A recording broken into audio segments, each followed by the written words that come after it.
मुख्यमंत्री भजनलाल शर्मा की अध्यक्षता में बैठक। मुख्यमंत्री कार्यालय में हुई डीजी फेस्ट की समीक्षा बैठक। 4 से 6 जनवरी को प्रदेश का पहला एआई आधारित डीजी फेस्ट आयोजित होगा। पिछली कैबिनेट में मंजूरी मिली थी एआईएमएल को और पॉलिसी का डीजी फेस्ट में विमोचन। स्टार्टअप्स, विद्यार्थी, पॉलिसी मेकर्स और टेक लीडर, निवेशक और आईटी स्टूडेंट्स डीजी फेस्ट में लेंगे हिस्सा। कई प्रदेशों से प्रतिभागी और उद्योग जगत के लोग भी होंगे शामिल।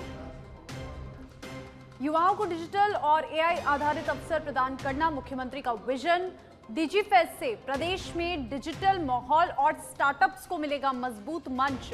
तो मुख्यमंत्री भजनलाल शर्मा की ये डिजिटल विकास को लेकर पहल, जहां पर मुख्यमंत्री कार्यालय में डीजी फेस्ट की समीक्षा बैठक हुई। सीएम भजनलाल शर्मा ने डिजिटल प्लेटफॉर्म्स को लेकर हर पहलू को लेकर अधिकारियों से बातचीत की है। 4 से 6 जनवरी के बीच प्रदेश का पहला एआई डीजी फेस्ट होने वाला है। पिछली कैबिनेट बैठक में इसे मंजूरी मिली थी। एआईएमएल पॉलिसी का डीजी फेस्ट में विमोचन होगा और स्टार्टअप्स, विद्यार्थी, टेक लीडर और निवेशक इस डीजी फेस्ट में हिस्सा लेंगे। तो देखिए, प्रतिभागी और उद्योग जगत के लिए ये एक बड़ा कदम है, क्योंकि जिस तरीके से एआई डिजिटल प्लेटफॉर्म पर आगे बढ़ रहा है और ज्यादातर तकनीक इसमें देखने को मिल रही है, उस ओर राजस्थान सरकार की, मुख्यमंत्री भजनलाल शर्मा की ये जो पहल है, ये एक बड़ा कदम मानी जा रही है। क्योंकि डिजिटल प्लेटफॉर्म्स एक बहुत ही महत्वपूर्ण भूमिका निभाते हैं टेक्नोलॉजी में। तो किस तरीके से आने वाले समय में डिजिटल प्लेटफॉर्म को लेकर खास करके राजस्थान आगे कदम रखने वाला है, उसको लेकर यहाँ पर समीक्षा बैठक हुई। और डीजी फेस्ट जो कि 4 जनवरी से 6 जनवरी के बीच आयोजित होने वाला है, उसको लेकर सीएम कार्यालय में सीएम भजनलाल शर्मा ने समीक्षा बैठक ली और तमाम अधिकारी यहाँ पर मौजूद रहे। सीएम भजनलाल शर्मा की सीएमओ से ये तस्वीरें, जहां पर सीएम भजनलाल शर्मा तमाम अधिकारियों के साथ समीक्षा बैठक लेते हुए यहां पर नजर आए। एआईएमएल पॉलिसी को डिजिटल विमोचन करवाया जाएगा। स्टार्टअप्स, विद्यार्थी, टेक लीडर और निवेशकों के लिए खासकर ये बड़ी खबर है। प्रतिभागी और उद्योग जगत के लिए भी ये अच्छी खबर है। और इसी खबर पर हमारे पॉलिटिकल एडिटर लाल सिंह फौजदार हमारे साथ फोन लाइन पर जुड़ चुके हैं। लाल सिंह, डीजी फेस्ट का आयोजन हो रहा है 4 से 6 जनवरी के बीच और कहीं ना कहीं प्रदेश की सरकार मुख्यमंत्री भजनलाल शर्मा के नेतृत्व में डिजिटल को लेकर एक बड़ा कदम रखने वाली है। देखिए गुनगुन, बिल्कुल आपने ठीक कहा है और मकसद यही है कि डिजिटल को कैसे आगे बढ़ाया जाए। जो नवाचार हो रहे हैं और एक बदलती दुनिया में लगातार आज डिजिटल का महत्व बढ़ता जा रहा है, उसको कैसे राजस्थान के विकास में समायोजित कर सकते हैं। लिहाजा 4, 5, 6 को डीजी फेस्ट का आयोजन किया जा रहा है। इसमें प्रदेश भर के जो नवाचार करने वाले हैं, आईटी के स्टूडेंट हैं, जो विशेषज्ञ हैं, उनको बुलाया जा रहा है और इस क्षेत्र में व्यापार करने वाली हस्तियों को भी आमंत्रित किया गया है। मुख्यमंत्री भजनलाल शर्मा खुद इस पूरे कार्यक्रम को लेकर मॉनिटरिंग कर रहे हैं। लगातार इसको और कैसे बेहतर बनाया जाए उसके प्रयास कर रहे हैं, क्योंकि आप देखिए इन्हें लगातार बदलती दुनिया में एआई का ऑप्शन आ गया है और लगातार जिस तरह सोशल मीडिया का प्रभाव बढ़ रहा है, आईटी का प्रभाव बढ़ रहा है, तो जीवन का जो बदलता हुआ दृश्य है, इसका प्रभाव सभी पर पड़ रहा है। ऐसे में अगर हमको आगे बढ़ना है, प्रदेश को आगे बढ़ाना है, तो इस सेक्टर को बिना साधे, या मैं कहूँ कि इस सेक्टर को बिना ध्यान दिए बिना आप आगे नहीं बढ़ सकते। इसी फोकस को ध्यान में रखते हुए एक नवाचारों की पूरी दुनिया आपको देखने को मिलेगी। नए नए एक्सपर्ट जो अपने अनुभव साझा करेंगे, तो आने वाले समय में सरकार की योजनाओं पर भी इसका असर दिखेगा और कई उद्योगपति जो इस क्षेत्र में काम कर रहे हैं वो राजस्थान में भी निवेश करेंगे, जिससे रोजगार के नए नए जो अवसर है वो भी सृजित होंगे। जी लाल सिंह, आप बने रहिए हमारे साथ इस खबर पर। फिलहाल ये खबर जयपुर से, जहां पर सीएम भजनलाल शर्मा ने यहां पर सीएमओ के अंदर अधिकारियों के साथ बैठक ली है, समीक्षा बैठक। और बढ़ेंगे अगली खबर की ओर। मुख्यमंत्री भजनलाल शर्मा की अध्यक्षता में हुई बैठक। मुख्यमंत्री कार्यालय में पंच गौरव योजना की समीक्षा बैठक हुई है और प्रत्येक जिले की समृद्धि, विरासत, संस्कृति और गौरवशाली परंपराओं को संरक्षित एवं संवर्धित करने के निर्देश सीएम ने यहां पर दिए हैं। पंच गौरव योजना के माध्यम से धरोहरों का संरक्षण और प्रदेश की पहचान को सुदृढ़ करने का प्रयास किया जाएगा। राजस्थान के गौरव को आगे बढ़ाने के लिए सरकार पूर्णतः सक्रिय दिखाई दे रही है। और देखिए लाल सिंह हमारे साथ लगातार बने हुए हैं। लाल सिंह, बैठक में पंच गौरव योजना को लेकर भी, उसकी प्रगति को लेकर भी चर्चा हुई है। फिलहाल क्या कुछ जानकारी इस विषय में?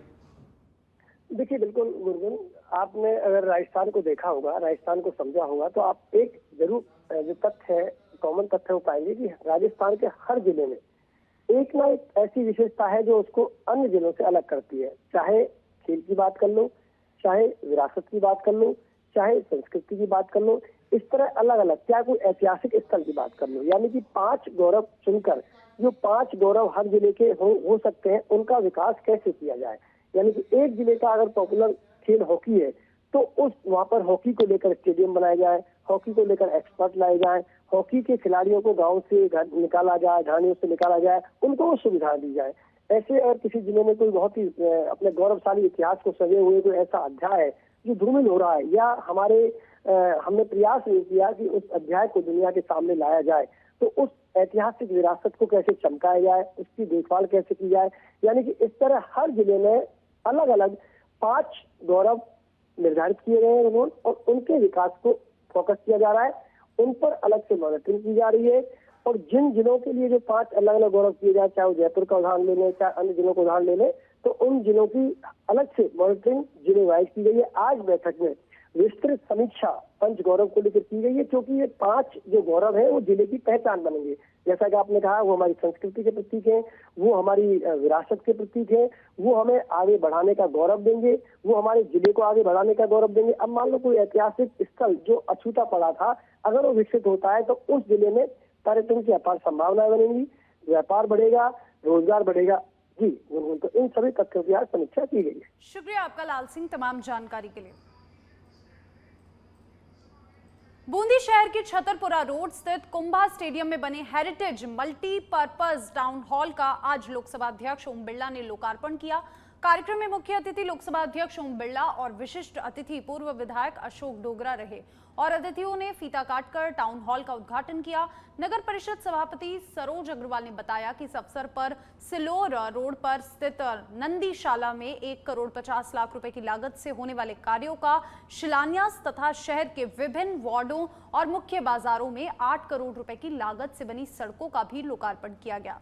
नवनिर्मित हेरिटेज टाउन हॉल पूरी तरह से वातानुकूलित है और जिसमें करीब 900 लोगों के बैठने की सुविधा, आधुनिक साउंड सिस्टम, स्क्रीन और स्टेज की व्यवस्था की गई है। ये टाउन हॉल शादी समारोह, धार्मिक आयोजन, सभाएं और सेमिनार के लिए आमजन को रियायती दरों पर उपलब्ध रहेगा।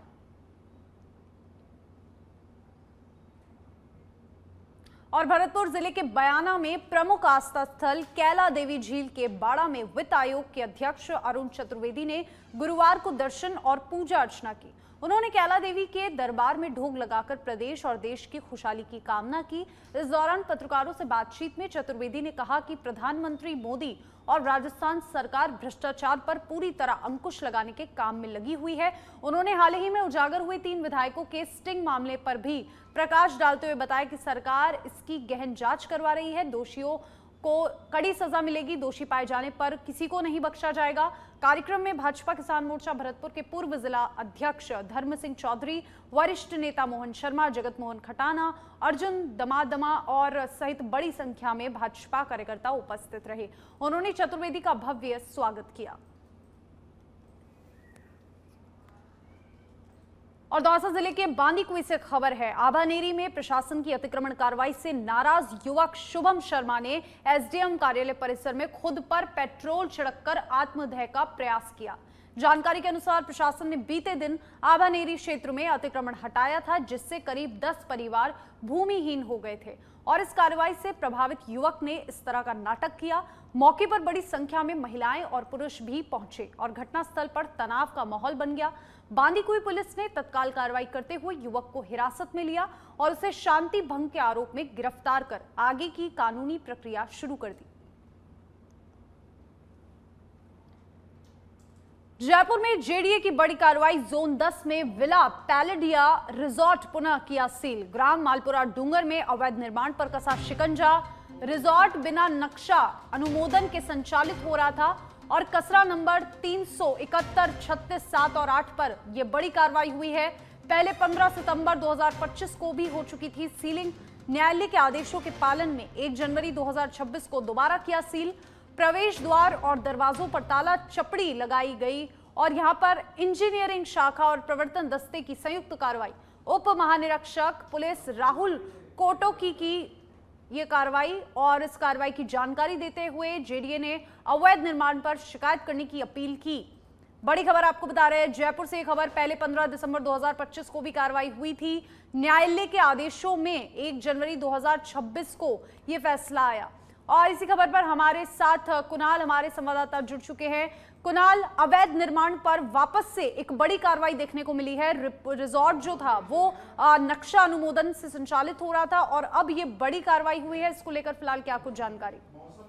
देखिए, आपको बता दें कि इस पूरे मामले में आज जेडी ने एक बार फिर से जो कार्रवाई की है, जोन 10 में ये जो कार्रवाई है उसको अंजाम दिया गया है। ग्राम मालपुरा डूंगर विलास जो पैलेडाइज है रिसोर्ट, उस पर जो है पुनः जो है इसको सील करने की कार्रवाई जेडी के द्वारा यहाँ पर की गई है। आपको बता दें कि ये जो पूरा मामला है न्यायालय में जो है चला गया था और न्यायालय द्वारा जो जयपुर विकास प्राधिकरण है उसको जो है पाबंद किया गया था और वह सील खोलने के जो है सील खोलने के यहाँ पे आदेश दिए गए थे। उसके बाद इसको लेकर जो है नियम अनुसार जो सील है उसकी जो कार्रवाई है उसको यहाँ पर खोल दिया गया था। लेकिन बाद में जब ये पूरा मामला है जेडी कोर्ट में सुना गया तो वहां से जो है इसको लेकर पेश आए और इस पूरे मामले पर एक बार पुनः जो है जेडी द्वारा इस पूरे मामले पर जो विला है उसको यहाँ पर एक बार पुनः जो है यहाँ पर सील यहाँ पर कर दिया गया है। इस पूरे मामले की जो कार्रवाई है वो जो आपके उप नियंत्रक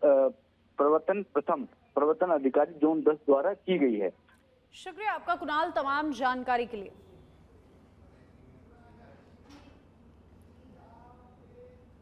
जयपुर से खबर है माणक चौक थाना में तैनात कांस्टेबल साबिर नकवी को मिली सफलता। 10,000 के इनामी बदमाश मोहम्मद तौहीद को निवाई से किया गिरफ्तार। अभियुक्त की सूचना पर 10 किलो चांदी के आभूषण किए बरामद। 19 नवंबर को सिद्धि विनायक कॉम्प्लेक्स में 57 किलो चांदी चोरी की वारदात को अंजाम दिया था और दुकान के ताले और शटर तोड़कर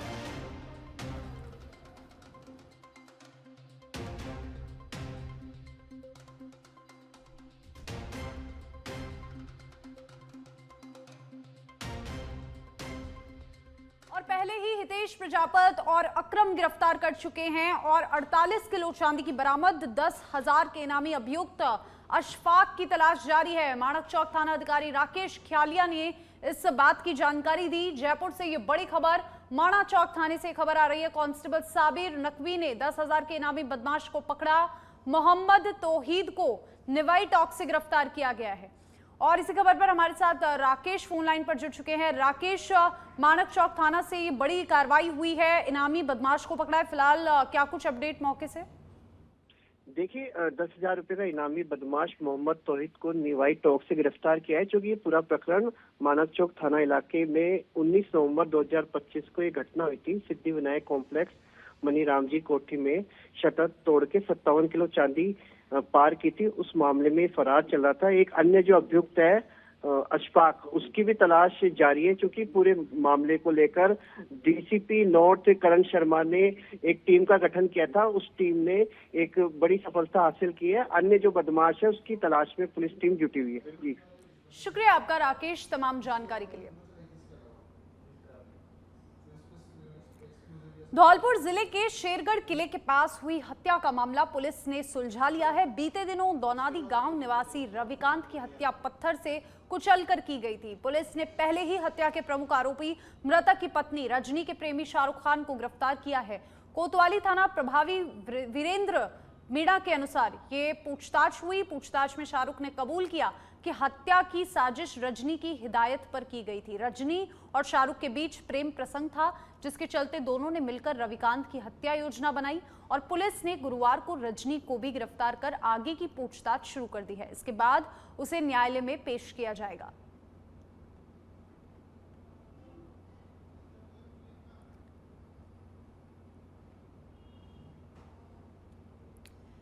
सवाई माधोपुर में रणथंभौर नेशनल पार्क में गुरुवार को रोमांचक नजारा देखने को मिला। सांसद प्रियंका गांधी अपने परिवार के साथ सफारी का आनंद ले रही थी, तभी उनकी जिप्सी के सामने एक टाइगर आ गया। टाइगर झाड़ियों से निकलकर कच्चे रास्ते पर चलता हुआ आगे बढ़ा, जिससे पर्यटक सहम गए।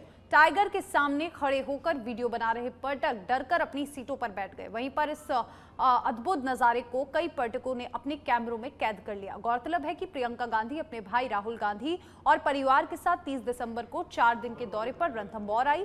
आज की सफारी में उन्होंने टाइगर का नजारा देखकर रोमांचित अनुभव किया।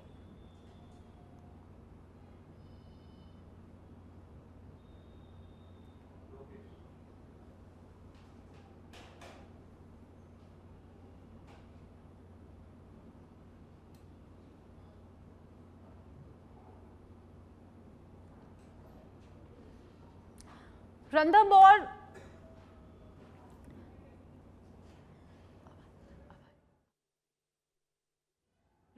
से खबर है, जहां पर टाइगर को देखकर पर्यटक डरकर अपनी सीटों पर बैठ गए और ये नजारा अपने फोन में कैद कर लिया। और खास बात यह है कि इसी वक्त गांधी परिवार भी यहां पर मौजूद था। प्रियंका गांधी ने इस नजारे का आनंद लिया। और इसी खबर पर हमारे साथ लोकेश टिटवाल हमारे संवाददाता फोन लाइन पर जुड़ चुके हैं।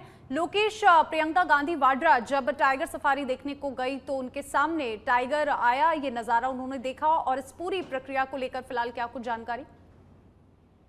बिल्कुल, उन्हें बताना चाहूंगा कि जैसा कि गांधी परिवार 30 दिसंबर को दोपहर करीब 12 बजे यहाँ सवाई माधोपुर राहुल गांधी और रॉबर्ट वाड्रा और प्रियंका वाड्रा यहाँ सवाई माधोपुर सड़क मार्ग से पहुंचे थे और होटल शेरबाग में इनका 4 दिन का विश्राम कार्यक्रम रहा। आज सुबह राहुल गांधी तो दिल्ली के लिए रवाना हो गए, लेकिन बाकी के जो परिवार के लोग हैं वह रणथंभौर के पार्क भ्रमण के लिए गए और वहां पर जोन नंबर 2 और 3 पर उन्होंने जो सफारी का लुत्फ उठाया। वहीं जोन नंबर 3 पर यहाँ पर जब जिप्सी गुजर रही थी और इसी के सामने अचानक से जब रिद्धि जो बागिन है उसको कच्चा रास्ता क्रॉस करते हुए यहाँ सभी गांधी परिवार के जो लोग थे, अन्य मेहमान थे, क्योंकि यहाँ पर एक कार्यक्रम की और चर्चा रही है अच्छी खासी की रेहान वाड्रा और उनकी जो होने वाली संगिनी है अवीबा बेग, तो उनका भी यहाँ पर पार्क भ्रमण का कार्यक्रम रहा था। 30 तारीख को उन्होंने दोपहर की पारी में यहाँ जंगल सफारी की थी और ताकतों की अटखेलियां देखी थी रिद्धि की। आज खुद मां ने अपने जो यहाँ पे रोमांचक दृश्य से जो पर्यटक है उनको यहाँ रोमांचित कर दिया। उसकी अटखेलियां देखते हुए जो पर्यटक है गदगद हुए और यहाँ पर जो रिद्धि ने जिस तरह साइटिंग की और यहाँ पर जो प्रियंका वाड्रा के साथ उसके अन्य मेहमान थे उन्होंने भी जो यहाँ जंगल में ये टाइगर देखने का लुत्फ उठाया। और खास तौर पर प्रियंका वाड्रा का इस बार साल में तीसरा दौरा है जहां प्रियंका वाड्रा अपने खास डेस्टिनेशन में से रणथंभौर को चुनती है और लगभग 2 से 3 बार रणथंभौर यहाँ पार्क भ्रमण के लिए आती है बाघों की अटखेलियां देखने। जी गुलगुन, शुक्रिया आपका लोकेश तमाम जानकारी के लिए।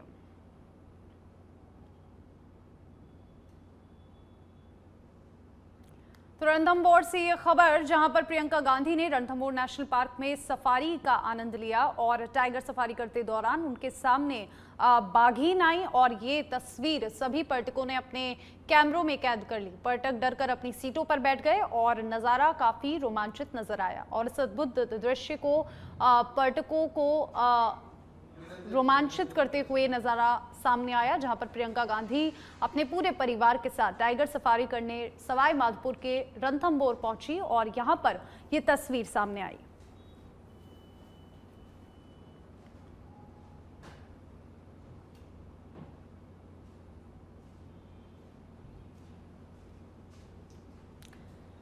तो रणथंभौर से ये खबर, जहां पर प्रियंका गांधी वाड्रा ने रणथंभौर नेशनल पार्क में टाइगर सफारी का लुत्फ उठाया और यहां पर टाइगर का नजारा भी देखा।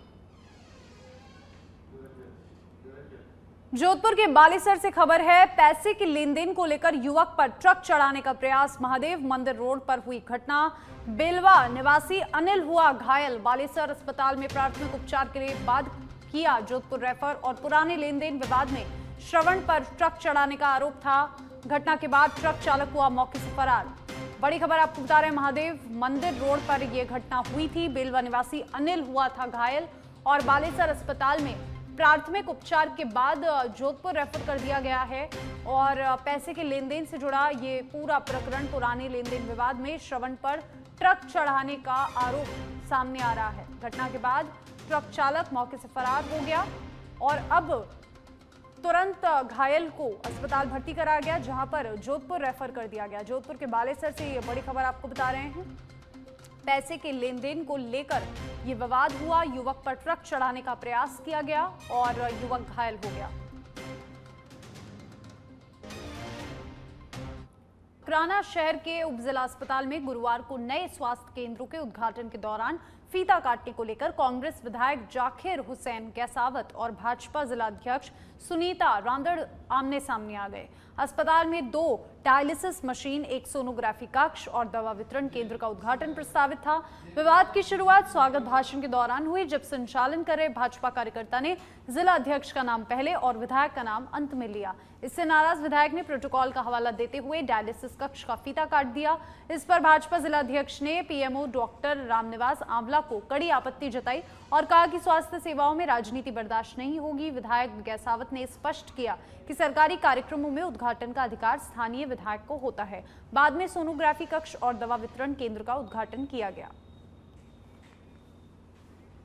सभी जनता को, नागरिकों को बहुत बड़ी सौगात मिली है, जिसको लेके मकड़ उप जिला चिकित्सा केंद्र जो हॉस्पिटल हमारा है, उसमें आज 2 मशीन डायलिसिस का लोकार्पण हुआ है, 1 मशीन सोनोग्राफी का हुआ है और दवा वितरण केंद्र जो मुफ्त दवा वितरण होती है उस केंद्र का भी आज लोकार्पण हुआ है। और हमारी छोटी बहन है, हालांकि सुनीता रांदड़, वो जिलाध्यक्ष बन गई, तो ये मतलब नहीं है आप जिलाध्यक्ष हो। आप जिलाध्यक्ष मात्र पार्टी की जिलाध्यक्ष हो। आप पार्टी के कार्यालय में ओपनिंग कर सकती हो, आप पार्टी के कार्यालय के अंदर जाके प्रोग्राम कर सकती हो। हॉस्पिटल सरकारी प्रोग्राम है और इसके अंदर प्रोटोकॉल होता है स्थानीय विधायक का, चाहे प्रधान का होता है। हाँ, ये जरूर बात है, जो एमएलए का प्रत्याशी था उसका भी इसमें योगदान अधिकार होता है, हमें कोई एतराज़ नहीं है। लेकिन जिलाध्यक्ष ने डॉक्टर साहब ने बोला हमें उसको एतराज़ नहीं है, लेकिन हुआ कि यहाँ के सरकार बीजेपी की है, मैं जिलाध्यक्ष हूँ, मैं यूँ, वो नहीं चलेगा। जो बताते हुए बहुत खुशी हो रही है कि हमारी मकराना की जनता के स्वास्थ्य को ध्यान में रखते हुए आज यहाँ पर 2 डायलिसिस मशीन, 1 सोनोग्राफी मशीन और दवा वितरण केंद्र का आज यहाँ पर उद्घाटन किया गया है। देखिए, भारतीय जनता पार्टी का हमेशा से मानना रहा है कि पहला सुख निरोगी काया, स्वस्थ शरीर में ही स्वस्थ मस्तिष्क और स्वस्थ राष्ट्र का निर्माण संभव है और इसीलिए कि भरसक प्रयत्न हमारी पार्टी लगातार कर रही है। और जो भी स्वास्थ्य सेवाओं के क्षेत्र में जो भी कुछ मशीनों की उपलब्धता जो हमारे नागरिकों के उत्तम स्वास्थ्य के लिए आवश्यक है, उसके लिए सभी जगह प्रयासरत है। उसी क्रम में आज यहाँ पर इन 3 मशीनों का उद्घाटन किया। सिरोही जिले के मंडार क्षेत्र में बिजली विभाग की लापरवाही के चलते एक हादसा हुआ। जालौर से खाली सीएनजी सिलेंडर से भरा ट्रक मंडार की ओर आ रहा था, तभी सड़क के ऊपर झूलते बिजली के तारों की चपेट में आ गया। हादसे में ट्रक चालक को करंट का झटका लगा और ट्रक के दोनों पहियों में आग लग गई। आसपास मौजूद लोगों ने तुरंत बिजली विभाग को सूचना दी, जिसके बाद विभाग के कर्मचारी मौके पर पहुंचे और आग पर काबू पाया। ग्रामीणों ने विभाग की लापरवाही पर नाराजगी जताई, चेतावनी दी है कि अगर ट्रक में सीएनजी सिलेंडर भरे होते तो बड़ा हादसा हो सकता था। स्थानीय लोग बिजली तारों की देखभाल और सुरक्षा उपाय तुरंत लागू करने की मांग कर रहे हैं, ताकि भविष्य में ऐसी घटनाओं से बचा जा सके।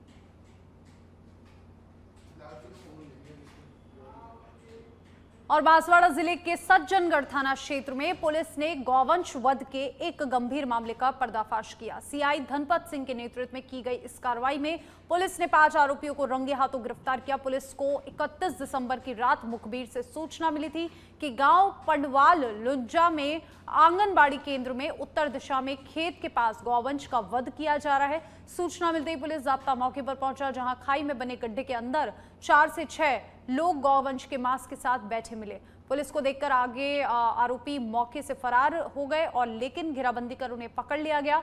मौके से गौवंश का सिर, मांस और 4 टांगे बरामद की गई। प्राथमिक जांच के बाद मांस गौवंश का पाया गया। पुलिस ने राजस्थान गौवंश पशु वध अधिनियम 1995 की धारा 3, 4 और 8 के तहत मामला दर्ज कर जांच शुरू कर दी है।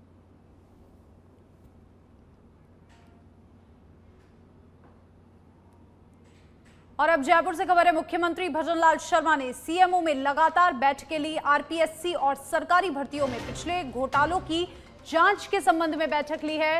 मुख्यमंत्री ने डीजीपी पुलिस अधिकारी और एसओजी को किया तलब। बैठक में वर्तमान स्थिति पर की गई समीक्षा। मुख्य सचिव V Srinivas, DGP Rajeev Sharma, IPS Anand Srivastava, Vishal Bansal, Kunwar Rashtradeep और गौरव यादव रहे मौजूद। बड़ी खबर आपको बता रहे हैं, देखिए पेपर लीक मामलों और सरकारी भर्तियों में घपलेबाजी घोटालों से जुड़ी ये खबर, जहां पर आज सीएम भजनलाल शर्मा ने एसओजी को तलब किया। विशाल बंसल, कुंवर राष्ट्रदीप और गौरव यादव और तमाम अधिकारियों के साथ यहां पर बैठक की है। जयपुर से यह खबर, जहां पर मुख्यमंत्री भजनलाल शर्मा ने सीएमओ में आज लगातार बैठकें ली है। आरपीएससी और सरकारी भर्तियों से जुड़े विषय पर भी आज सीएम ने बैठक ली। पिछले घोटालों को लेकर यहां पर बड़ा एक एक्शन लेने के मोड में सरकार। और इसी खबर पर हमारे साथ हमारे पॉलिटिकल एडिटर लाल सिंह फौजदार फोन लाइन पर जुड़ चुके हैं। लाल सिंह, आज सीएम ने जो लगातार बैठकें ली है उसमें आरपीएससी और सरकारी भर्तियों में घोटाले की जांच पर भी सीएम ने फोकस किया है। फिलहाल इसको लेकर क्या कुछ जानकारी? देखिए, बिल्कुल मुख्यमंत्री भजनलाल शर्मा लगातार ये कह रहे हैं कि जो भी भर्ती घोटालों में दोषी होगा उसको बख्शा नहीं जाएगा।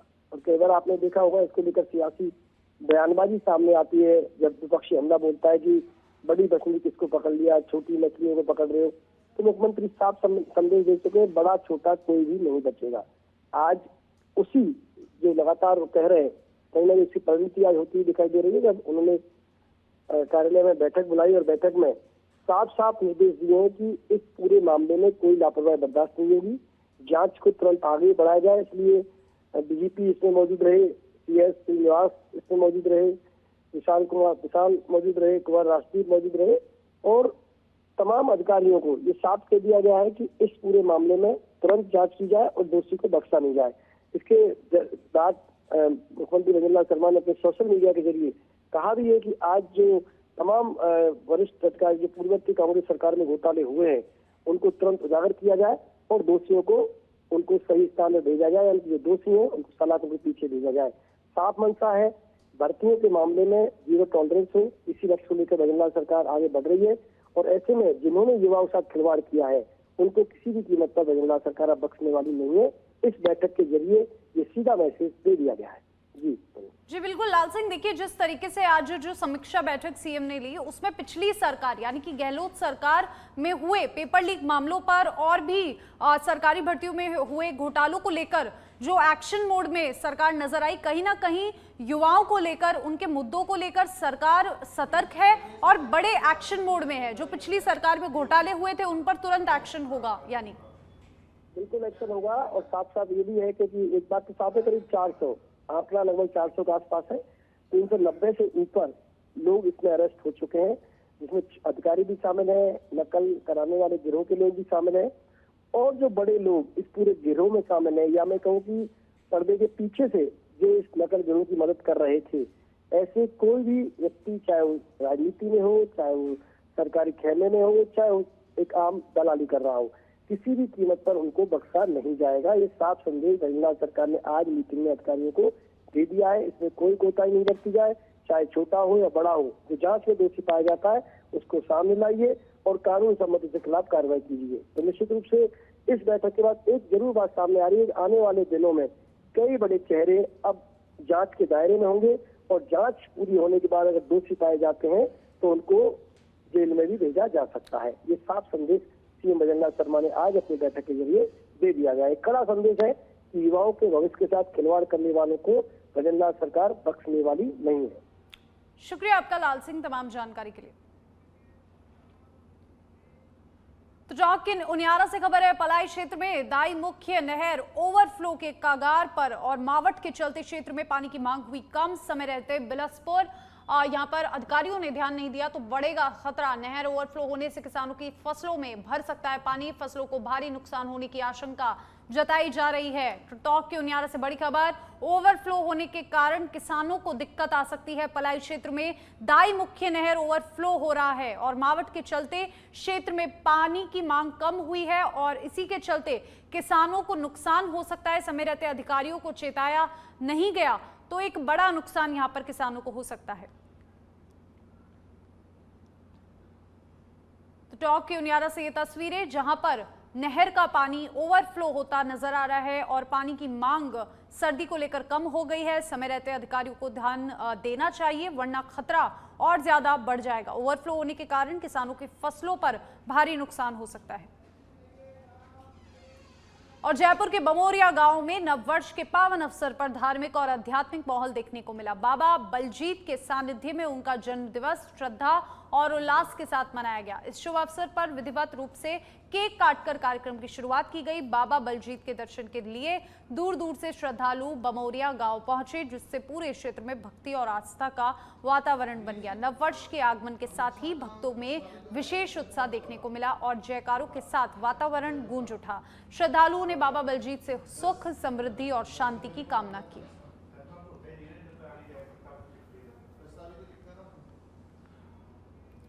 सिरोही के माउंट आबू से खबर है, जहां पर आबू रोड सड़क मार्ग पर हुआ बाइक हादसा और सुरक्षा दीवार से टकराने के बाद करीब 100 फीट गहराई खाई में गिरा युवक और मौजूदा लोगों ने हिम्मत दिखाकर खाई में उतरकर युवक को बचा लिया। घायल युवक को इलाज के लिए अस्पताल पहुंचाया गया है। थानाधिकारी दलपत सिंह राठौड़ के अनुसार सूचना मिलते ही पुलिस मौके पर पहुंची। हालांकि नहीं लगी युवक को कोई भी गंभीर चोट, लेकिन फिलहाल अस्पताल में सभी चीजों की जांच की जा रही है। और ये तस्वीरें सिरोही के माउंट आबू से आई, जहां पर एक युवक गहरी खाई में गिर गया, लेकिन लोगों ने हिम्मत दिखाकर खाई में उतरकर युवक की जान बचाई। सुरक्षा दीवार से टकराकर खाई में युवक के गिरने का ये मामला सामने आया। मौजूदा लोगों ने खाई में उतरकर युवक की जान बचाई और उसे तुरंत अस्पताल लेकर गए और फिलहाल किसी गंभीर चोट की जानकारी नहीं है। अरनोद पुलिस ने जिले में अवैध शराब तस्करी के खिलाफ चलाए जा रहे अभियान में बड़ी सफलता हासिल की है। 1 जनवरी 2026 को फरेड़ी फंटा क्षेत्र में तैनात पुलिस जाब्ते पे एक लाल रंग की कार को रोका और वाहन चालक पुलिस को देखकर मौके से फरार हो गया। तलाशी के दौरान कार में 44 कार्टून देशी शराब बरामद की गई। शराब की तस्करी में प्रयुक्त वाहन को भी पुलिस ने जब्त कर लिया। थाना अधिकारी शुंभ सिंह झाला के नेतृत्व में यह कार्रवाई जिला पुलिस अधीक्षक बी आदित्य एवं अतिरिक्त पुलिस अधीक्षक गजेंद्र सिंह जोधा के मार्गदर्शन में की गई और इस संबंध में थाना अरनोद ने आबकारी अधिनियम 1950 के तहत मामला दर्ज किया है। फरार आरोपी की तलाश और आगे का अनुसंधान जारी है।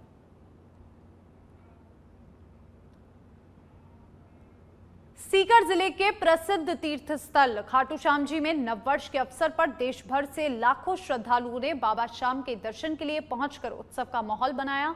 बीते 3 दिनों से बाबा श्याम के पट लगाकर खोलते ही जा रहे हैं और जिससे मंदिर परिसर में भारी भीड़ उमड़ रही है। प्रशासन ने श्रद्धालुओं की सुरक्षा और भीड़ नियंत्रण के लिए रिंगस से खाटू श्याम तक 17 किलोमीटर लंबा मार्ग नो व्हीकल जोन घोषित कर दिया है। इसके चलते भक्तों को कुल 27 किलोमीटर पैदल यात्रा करनी पड़ रही है, जिससे मुख्य मार्ग और तोरण द्वार से मंदिर तक अतिरिक्त रूट शामिल है। मंदिर में दर्शन के लिए 14 कतारें पूरी तरह भरी हुई है और प्रशासन, पुलिस, मंदिर समिति व्यवस्थाओं पर लगातार नजर बनाए हुए हैं। श्रद्धालुओं से धैर्य और अनुशासन बनाए रखने की अपील की जा रही है। बहुत बधाई, नववर्ष की शुभकामना। बाबा श्याम के दरबार में मंदिर कमेटी, जिला प्रशासन, पुलिस प्रशासन के सहयोग से बहुत सुंदर शानदार व्यवस्था की गई है और बाबा श्याम के प्रेमी जब तक आएंगे, जब तक बाबा श्याम दर्शन देगा, मंदिर खुला रहेगा। और अब तक करीब 8 से 10 लाख यात्री दर्शन कर चुके 25 दिसंबर से लेकर अब तक, और देखो कम से कम आज 5 लाख यात्री दर्शन करेंगे। आज बाबा श्याम के दरबार में देश विदेश से भक्त जो है श्याम दरबार में पहुंच रहे हैं। आज नए साल की शुरुआत है, बाबा श्याम के दर्शन के साथ कर रहे हैं। मेरे सामने बाबा श्याम के जो है AI से फोटो तैयार की गई है राधा और भगवान श्री कृष्ण की, साथ ही गुब्बारों से 2026 का वेलकम किया गया है। और यहाँ पर बाबा श्याम का मुख्य मंदिर है और यहाँ पर श्याम दरबार पर है भक्त जो है जयकारे के साथ में दर्शन के लिए जा रहे हैं। कुल 14 लाइनों में दर्शन हो रहे हैं और तमाम जो भक्त है अपने नए साल की शुरुआत है बाबा श्याम के दीदार से करेंगे। आपको बता दूं कि देश में बाबा श्याम के अलग अलग कोने से आज श्याम दरबार पहुंच रहे हैं। सुबह से ही भक्तों की यहाँ पर दरबार में आने के लिए भीड़ शुरू हो गई है और यहाँ के प्रशासन ने है बेहतरीन प्रबंध भी किए हैं। जहाँ सुरक्षा का जिक्र कर दूं तो लगभग 3000 से ज्यादा पुलिसकर्मी है, वही CCTV कैमरे से हर लोकेशन को जांचा जा रहा है। यहाँ पर लाइनों पर देख सकते हो कि सभी भक्त बारी बारी से आगे बढ़ रहे हैं। जय श्री श्याम बोल रहे हैं। कुछ भक्तों से बात करवा देता हूँ। कहाँ से आए हो आप लोग? बद्दी से बद्दी। अच्छा, दर्शन पहली बार हुए या पहले भी आए? पहली बार हो रहा है सर। अच्छा, आप लोग कहाँ से आए हो? बद्दी से आ रहे हैं हम भी। ये वो लोग हैं जो दर्शन के लिए आए हैं और ये बता रहे हैं कि बाबा श्याम के दर्शन करके हैं अपने जीवन में खुशहाली की कामना करेंगे। तमाम रिपोर्ट के लिए है, हम लगातार खाटू श्याम दरबार में यहाँ पर आपको बराबर रिपोर्ट दे रहे हैं और भक्तों का आज उत्साह नजर आता है। ऐसी मान्यता है कि आज नए साल से बाबा श्याम के दर्शन करने से है जीवन में खुशियां आती है और अपने जीवन की नई शुरुआत होती है। खाटू श्याम जी से लगातार रिपोर्ट आप सच बेधड़क पर देख रहे हो और यहाँ पर आप देख पा रहे हो कि भक्त श्याम दरबार के लिए आगे बढ़ रहे हैं।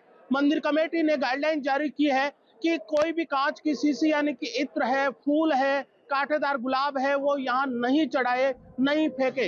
ये तमाम रिपोर्ट आप देख पा रहे हो और भक्तों की यह आप संख्या देख पा रहे हो कि सुबह से लेकर है गेस्ट हाउस है, होटल है, वहां पर भक्त बाहर निकलकर दरबार में पहुंच रहे हैं और यहाँ पर अपनी खुशियां मना रहे हैं। कुछ भक्तों से बात कर लेता हूँ। कहाँ से आए हो आप लोग? हम नाबाड़ा से आए हैं। अच्छा, इससे पहले दर्शन किए या पहली बार? पहली बार आए हैं हम। अच्छा, यहाँ की व्यवस्था कैसी है? बहुत अच्छी है। अच्छा, दर्शन करोगे, नया साल है, क्या मन्नत रहेगी, क्या मांगोगे? सब पूरी करेंगे वो। ये बाबा श्याम के दर्शन के लिए भक्त आए हैं और बता रहे हैं कि हर मन्नत है वो बाबा पूरी करेंगे। तमाम रिपोर्ट के लिए आप खाटू श्याम जी से मैं एनआर मनोहर। डीडवाना जिले में आज चिकित्सा एवं स्वास्थ्य सेवाओं को मजबूत करने की दिशा में महत्वपूर्ण कदम उठाया गया। जिला कलेक्टर डॉक्टर महेंद्र खड़गावत ने आयोजित कार्यक्रम में जिले की 40 नव चयनित आशा सहयोगिनियों को चयन आदेश प्रदान किए। इस अवसर पर जिला कलेक्टर ने कहा कि आशा सहयोगिनी चिकित्सा एवं स्वास्थ्य विभाग की एक महत्वपूर्ण कड़ी है और महिलाओं तथा बच्चों के स्वास्थ्य एवं पोषण देखभाल में उनकी भूमिका अत्यंत सराहनीय है। उन्होंने सभी नव चयनित आशा सहयोगिनियों को पूर्ण निष्ठा, ईमानदारी और समर्पण के साथ कार्य करने के लिए प्रेरित किया। कार्यक्रम में अतिरिक्त जिला कलेक्टर मोहनलाल खटनाविया और यहां पर मुख्य चिकित्सा एवं स्वास्थ्य अधिकारी डॉक्टर नरेंद्र चौधरी ने आशा सहयोगिनियों के दायित्वों को, वेतन और भक्तों की विस्तृत जानकारी दी और इस दौरान नव चयनित आशा सहयोगिनियों ने राज्य सरकार और जिला प्रशासन के प्रति आभार व्यक्त किया। कार्यक्रम में विभिन्न विभागों के अधिकारी और कर्मचारी मौजूद रहे। शाहबाद उपखंड में नव वर्ष 2026 का पहला दिन आस्था और पर्यटन के रंग में रंग नजर आया और उपखंड मुख्यालय पर स्थित मामती की पहाड़ी के विशाल दुर्ग पर बड़ी संख्या में पर्यटक पहुंचे। राजस्थान के साथ साथ मध्य प्रदेश से भी सैलानियों की आमदेखी देखी गई यहाँ पर और पर्यटकों का कहना है कि यदि किले तक पहुंचने के लिए सुगम मार्ग का निर्माण हो जाए तो यहाँ आने वालों की संख्या और बढ़ सकती है। नववर्ष की शुरुआत लोगों ने मंदिरों में दर्शन और पूजा अर्चना के साथ की। नगरकोट माताजी मंदिर सहित विभिन्न धार्मिक स्थलों पर सुबह से ही श्रद्धालुओं की भीड़ उमड़ पड़ी। इसके बाद लोगों ने तपस्वी जी के बगीची, किला, कुंड, खो, माधो खो और पिंडासिल महादेव जैसे पर्यटन स्थलों पर सैर सपाटे का आनंद लिया। कड़ाके की सर्दी और धूप नहीं निकलने के बावजूद उत्साह में कोई कमी नहीं दिखी। किले परिसर में लगी हुई दुकानें से पर्यटकों को सुविधा मिली। वहीं शाहबाद पुलिस सुरक्षा व्यवस्था में मुस्तैद रही। चिटलवाना क्षेत्र में पंचायत समिति पुनर्गठन को लेकर सियासी और सामाजिक हलचल तेज हो गई है। छाप पंचायत में ग्रामीण सरकार के फैसले के खिलाफ अनिश्चितकालीन धरने पर बैठे हैं। वहीं भारुना के ग्रामीणों ने सरकार के फैसले का स्वागत किया, पंचायत समिति बनने पर खुशी जताई और भाद्रुना में आयोजित सर्व सम्मान बैठक में जनप्रतिनिधि, पूर्व सरपंच, समाज सेवी शामिल हुए। ग्रामीणों ने बताया कि भाद्रुना पहले से ही बैंक, प्राथमिक स्वास्थ्य केंद्र, पशु चिकित्सालय, अनाज मंडी, बिजली जैसी मूलभूत सुविधाओं से युक्त है। पंचायत समिति भवन के निर्माण के लिए पर्याप्त सरकारी भूमि भी मौजूद है। भाद्रुना आसपास के गांव के लिए प्रमुख केंद्र होने के कारण ग्रामीणों ने झाब के धरनातर लोगों से यहां पर अपील की है कि वे सरकार के निर्णय को स्वीकार करें और क्षेत्र में सौहार्द, शांति और विकास बनाए रखें। के अंदर जो निर्णय लिए गए सरकार का, पंचायत समिति का, ये वास्तव में जो है वो सराहनीय है और सभी सुविधाओं से ये भादरना जो है वो युक्त है। अतः सरकार को जो है वो खूब खूब धन्यवाद। यहाँ ये झाब की भौगोलिक परिस्थितियों को देखते हुए जो है वो सब सुविधाएं 24 पंचायतों की नहीं थी। इस हिसाब से ये निर्णय जो है वो वाजिब है और यहाँ भादरना में जो है वो सुविधा है, मौजूद है, खूब है और इसके उपरांत जैसी ज़रूरत होगी वैसी जो है वो पब्लिक पूरा सहयोग करेगी, सरकार के साथ रहेगी हर क्षेत्र में। जो जाब वाले वहाँ धरने पे बैठे हैं वो भी अपने भाई है, कोई बात नहीं, लेकिन उनको नहीं बैठना चाहिए। जो ये भादुना जो पंचायत समिति बनी है, ये बीच में सेंटर में बनी है, ये उनको भी खुशी मनानी चाहिए, ताकि वहाँ नहीं बैठना चाहिए। हम सब यही उससे आशा करते हैं वो घर आ जाए और अपनी खुशियाँ मनाए अपने साथ मिलकर। उत्तराखंड के मसूरी से खबर है, नए साल के पहले दिन पर्यटकों की भारी भीड़ देखने को मिली। पहाड़ों की रानी मसूरी में देश के अलग अलग राज्यों से सैलानी साल का जश्न मनाने पहुंचे। मॉल रोड, लाइब्रेरी चौक, अन्य प्रमुख इलाकों में लंबा जाम लग गया। 31 दिसंबर की रात के सेलिब्रेशन का उत्साह अभी भी लोगों में कायम है। प्रशासन और पुलिस ने ट्रैफिक और भीड़ नियंत्रण के लिए पूरी व्यवस्था की है। दिल्ली से आए पर्यटक बताते हैं कि मसूरी का मौसम, ठंडी आबो हवा और उन्हें बहुत पसंद आया। उन्होंने कहा कि नए साल की शुरुआत मसूरी में करना एक यादगार अनुभव है।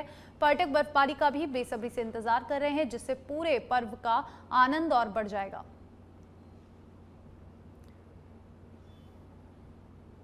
अभी तो बस ऐसे वेदर एंजॉय कर रहे हैं, बट कल काफ़ी अच्छा था। 12 बजे फायरवर्क्स और सब लोग क्राउड मॉल रोड पे था, तो इट वाज फाइन। बर्फबारी को लेकर क्या प्रेडिक्शन जिस तरीके से था ऐसा कि बर्फबारी होगी, उसको लेकर क्या कहेंगे? हम तो एक्सपेक्ट कर रहे थे, but then it's good that the sun is there, तो डे टाइम अच्छा है और रात को ठंड हो जाती है। विंटरलैंड देखने स्पेशली यहाँ आना था और वो विश कंप्लीट हो गई, और 2026 की स्टार्टिंग भी बहुत अच्छी हुई, बहुत अच्छी वाइब्स है यार।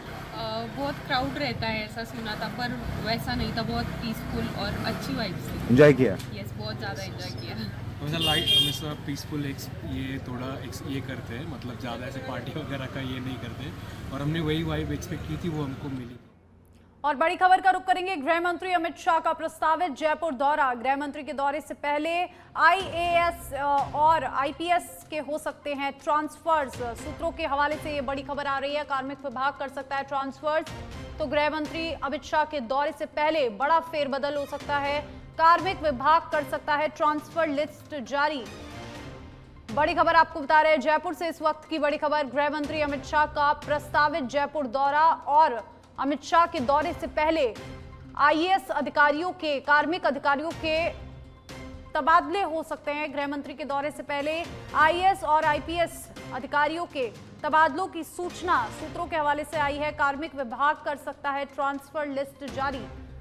बड़ी खबर आपको बता रहे हैं, गृह मंत्री अमित शाह का प्रस्तावित दौरा है जयपुर का, और गृह मंत्री के दौरे से पहले राजस्थान में बड़ा प्रशासनिक फेरबदल हो सकता है। आईएएस और आईपीएस अधिकारियों के तबादले हो सकते हैं, ट्रांसफर हो सकते हैं, और ट्रांसफर लिस्ट भी जल्द जारी हो सकती है। कार्मिक विभाग लगातार इस मामले पर नजर बनाए हुए हैं, और सूत्रों के हवाले से खबर जहां पर मंत्री अमित शाह के दौरे से पहले ट्रांसफर लिस्ट जारी हो सकती है। राजस्थान का बड़ा प्रशासनिक फेरबदल हो सकता है।